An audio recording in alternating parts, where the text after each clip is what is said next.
저는 흉기 테러 위협 범죄의 피해자가 돼봤고, 스토킹 범죄의 피해자 돼봤고, 청담동 조작, 검언 유착 조작 등 다수 가짜뉴스 조작 범죄의 피해자가 되어봤습니다. 물론 제가 그 범죄들로부터 받은 피해들은 유영철, 강호순, 정두영에게 연쇄 살해당한 피해자들, 부산의 소위 돌려차기 범죄 피해자, 분당 서현역 사건 같은 이상 동기 범죄 피해자들 같은 흉악 범죄 피해를 당한 피해자들의 상상하기도 힘든 고통에 비하면 100만 분의 1도 안 될 겁니다. 범죄 피해자 본인뿐 아니라 피해자 가족들도 평생 고통받으십니다. 유영철 피해자의 유족들 중에서 스스로 목숨을 끊은 분도 계십니다. 다만 제가 여러 가지 범죄 피해를 받는 동안에 우리의 범죄 해결 시스템이 피해자를 배려하는 데 아직 많이 부족하다는 것을 잘 알 수 있었습니다. 예를 들어서 지금 우리의 범죄 해결 시스템은 피해자에게 자신이 당한 범죄 관련 정보의 접근을 제대로 허용하고 있지 않아서 범죄 피해자의 불안하고 억울한 마음을 제대로 살피지 못하고 있습니다. 저도 새벽에 현관까지 침입해서 칼과 토치를 두고 간 협박범이 석방되면 혹시 또 해코지 할지도 모르는 범죄자가 혹시 수사나 재판 절차에서 석방되지는 않았는지조차 시스템을 통해서가 아니라 언론을 통해서 먼저 알 수 있었습니다. 여러 번 직접 범죄 피해자가 되어보면서 저는 범죄 피해자를 보호하고 지원하는 임무를 맡은 정부 부처 중 하나인 법무부 책임자로서 대한민국 범죄 피해자들에게 죄송했고 반성 많이 했습니다. 저희는 범죄 피해자들에게 더 잘하고 싶고 최선을 다하겠다는 약속을 드립니다.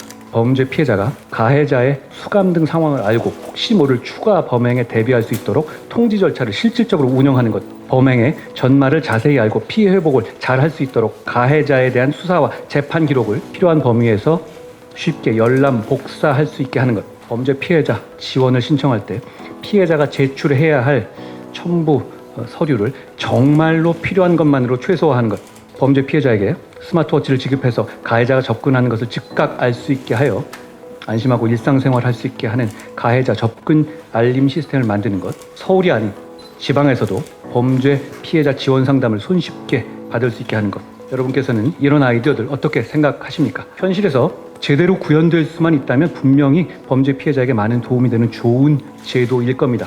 그런데 지금 제가 말씀드린 이런 아이디어들은 국가나 정부가 먼저 고민했어야 할 것들이지만 이건 국가나 정부의 말은 아닙니다. 부산 돌려차기 사건의 피해자가 제게 이런 것 해달라고 편지로 알려주신 것들입니다. 그분께서 주신 귀한 생각들을 현실에서 구현해보기 위해서 저는 그 편지를 바꿔서 지난 10월부터 법무부의 범죄 피해자 지원 제도 개선 TF를 만들었습니다. 피해자에 대해서 사건 기록 열람 등사권을 보장하고 피해자 지원 신청 절차와 실제 지원 절차를 크게 간소화하여 가해자 상대로는 구상 강제 집행을 적극적으로 강화하는 등 그간 미흡했던 부분의 개선을 준비하고 있습니다. 흐지부지 되기 쉬운 중장기 과제가 아니라 단기 과제로 성과를 낼 겁니다. 공무원분들 많으신데요. 공무원 사회에서 중장기 과제라는 건 좋은 건 알겠지만 나는 안 하겠다는 뜻이잖아요. 저희는 이걸 단기 과제로 단기간에 반드시 성과를 내겠다는 말씀을 드립니다. 저희는 범죄 피해자에 대한 정책을 획기적으로 바꿀 것이고 오늘 이 범죄 피해자 원스톱 솔루션 센터 업무 협약이 범죄 피해자에 대한 정책 변화를 가시적으로 보여주는 중요한 출발점이 될 겁니다. 사실 그간 범죄 피해자를 위한 지원 제도는 여러 부처에 여기 계신 여러 부처에 걸쳐서 그 부처의 장점을 살려서 다양하게 확대되어 왔습니다. 몰라서 복잡해서 지원받지 못하는 경우가 훨씬 더 많았을 겁니다. 지원 제도가 이렇게 각 부처에 흩어져 있다 보니까 모두의 책임이 되어서 결국 누구의 책임도 아니게 되고 복잡하고 헷갈리는 제도를 접한 피해자들은 아마 대부분 일생에 한 번 그런 일을 당하시는 분들이겠죠. 이런 분들은 피해 회복을 위해서 복잡한 과정을 스스로 헤쳐나가기보다는 그냥 혼자 감내하며 고통이 지나가길 기다리시는 경우가 많았을 겁니다. 저도 제가 당한 사건들에서 피해자 지원 제도 소개를 받기는 했었는데요.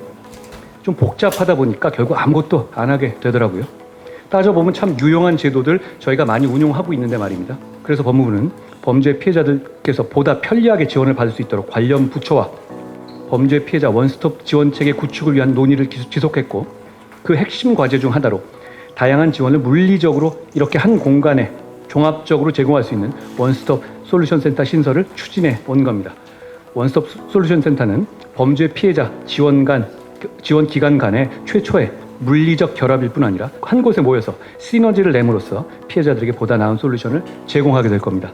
범죄 피해자 지원기관과 물리적 결합을 최초로 추진하는 오늘 서울 범죄 피해자 원스톱 솔루션 센터의 첫걸음은 이 최적의 장소를 제공해 주신 오세훈 서울특별시장님의 결단 없이는 불가능했습니다.